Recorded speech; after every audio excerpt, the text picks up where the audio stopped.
So, as you can hear, my voice is a bit croaky today, so I'm going to keep it probably quite short and also relaxed energy. I don't want to do too much.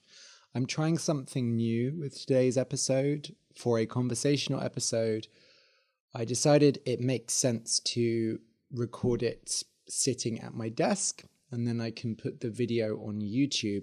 Normally when I record in my bedroom where the sound is better, but it's a bit awkward for recording video. If I do it here, the sound is a bit worse, but we have this nice background. I can sit and talk to the camera, and then I can put it on YouTube. So as I'm saying this, I don't know whether the transcript will be on the website or whether you'll just go to the YouTube video and see the subtitles. I haven't decided yet. Before, with the conversational episodes, I was doing the transcripts as bonus content, and I decided to change that because it just seems like a very small thing to give away for people who are paying for Easy Stories in English Premium.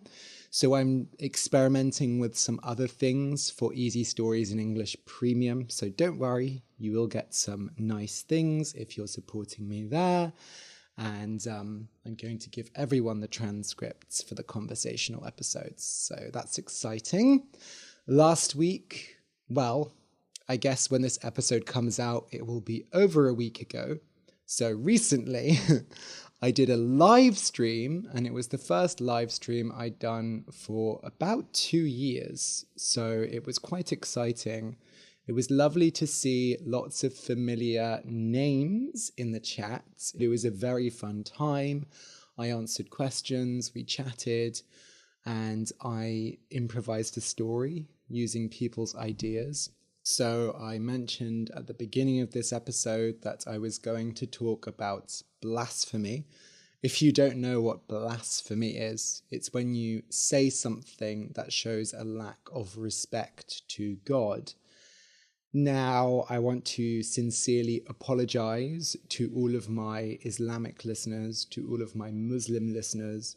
In one of the recent podcast episodes, The Holy Cat, there was a phrase in it originally that blasphemed against Allah. So I got many comments and emails from listeners asking me to remove that phrase. So I took some time to reflect and to talk to some listeners and to figure out the best thing to do. And in the end, I did decide to remove that phrase, which you probably didn't notice unless you went back and listened again. I really want to thank specifically Nesreen, who I corresponded with via email, who was very helpful in explaining to me why this was particularly offensive. It's very interesting for me because as a Christian, blasphemy is considered offensive, I suppose, but the opinions on blasphemy vary hugely. I would say for most Christians nowadays, they don't take blasphemy too seriously, and it's only quite conservative, fundamental Christians who tend to really worry about blaspheming. But clearly in Islam, blasphemy is a much more serious issue, and I fully appreciate why people were offended. And it's very interesting because when I adapt stories, I rewrite them, I add some details, I change some details, and it's very easy as a storyteller to say, oh, well, I'm taking stories from this culture and I'm presenting them to the world. The story in this case was a Palestinian folktale, but obviously when I adapted it, I westernized it in a way that I wasn't aware of, right? I changed the context in a way that was simply not represented in the original. It's very difficult when you have a platform of any kind. I'm very thankful for all the people who listen to the podcast, but of course, I still do have a responsibility. And I think I've been very lucky so far that I really haven't had any issues like this before. In some ways, it was a bit of a wake-up call, like, oh, okay, Ariel, you do make mistakes sometimes. And that's something we need to be aware of. And I didn't want to react immediately. I wanted to take the time to really make that decision by myself and understand why it was important. And yeah, I'm really glad I did that. And I, again, thank all my listeners who messaged me for giving your opinions and your feedback. So thank you. So in general, April has been a very active month for me. It's not a coincidence. I'm sounding quite hoarse. I've been doing a lot this month. After Easter, which was a very emotional experience for me, I was very involved in all of the church services during Easter. After Easter, I had a real revival of energy, just like Jesus Christ rose from the grave. And I've been much more focused on work recently. I've kind of had a mindset shift in seeing myself as a professional and working harder to present myself professionally when it comes to the podcast and my teaching and my performance work. It's funny, when you treat yourself as a professional, when you ask for the respect that you deserve, then you feel better about yourself. What a surprise. But I had been feeling frustration with my teaching for a long time, and I realized that it was because I was not seeing myself as a professional. And part of that was I wasn't charging enough money, I don't think. So yes, my prices have gone up for teaching, but also it's given me a completely new wave of enthusiasm and care. And now I'm much more engaged and putting in much more effort with my teaching because I feel like I'm being respected as a professional, as someone who brings something very unique to teaching. I've also been having more of a serious go at YouTube and trying to grow the channel on YouTube because I have over 16,000 subscribers on YouTube, but I don't get very many views on videos. It's very hard for me to even get 1,000 views on a YouTube video now. And to be honest, it's probably because I pissed off, I annoyed the YouTube algorithm by uploading lots of podcast episodes at once with no moving video. So I'm kind of trying new things with YouTube. I'm experimenting. I'm putting more effort into my content. I'm doing things like this. And I'm trying to find a way to convert the podcast to a YouTube setting that makes it worth watching and also makes the YouTube algorithm happy. I might try, recording me doing the episodes.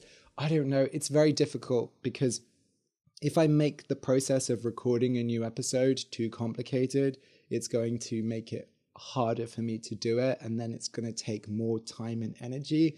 But at the same time, recently I've really been focusing on just doing my work slowly with care and attention like a professional, and it's been very gratifying. It's made me feel really good, so I'll see. Apart from work, I've also been going to some shows. Yesterday I had a friend visit London who I haven't actually seen in about 8 years. She's from Croatia. I know her through Esperanto. So it was really, really nice to catch up again. And my parents are visiting this weekend, although as you watch this, that was a few days ago. But yeah, so very busy. It's my birthday soon. My birthday is on the 5th of May. So I'm very excited. I'm going to go and do karaoke with my friends. I also have a collaboration coming up very soon with Alistair from English Learning for Curious Minds. You might remember that I did some work with Alistair before. We did an episode swap where I put one of my episodes on his podcast and he put one of his episodes on my podcast. I took part in Pioneers of the Continuum, which was a short series with voices from lots of ESL podcasters. And I'm not going to spoil what me and Alistair have done this time, but it's really exciting. It's something completely new, and I think it will be really fun. I'm also being interviewed on his podcast, so I will let you know when that is out. But I think it's going to be a great interview, And the project we're doing on my podcast, like I said, is very interesting. So yes, so look out for that collaboration with English Learning for Curious Minds in the next few weeks. Anyway, I'm going to stop there. I'm going to wrap up because I need to rest my voice and I'm teaching later today. But thank you so much for listening and thank you for watching. If you're here on the YouTube transcript, do come and check out the YouTube, like the video, subscribe, because then the YouTube algorithm will like me more. And right now, we're not the best of friends. And if you want to go to the next live stream, I really do recommend signing up to my email newsletter, because then you'll get notifications when I'm about to start streaming. You can probably hear that very loud motorbike. Sorry about that. That's why I don't like recording in this room. Yeah, so go to easystoriesinenglish.com/email to join the email newsletter. So thank you again for watching and or listening, and I'll see you soon. Are you ready to take your English from great to amazing? Then you should take classes with me. In my online lessons, we'll work through the problems that are holding you back and write personalized stories that will have you laughing your little boots off. To book a class, go to calendly.com/arielgoodbody, and to find out more, go to easystoriesinenglish.com/classes. See you soon, future student.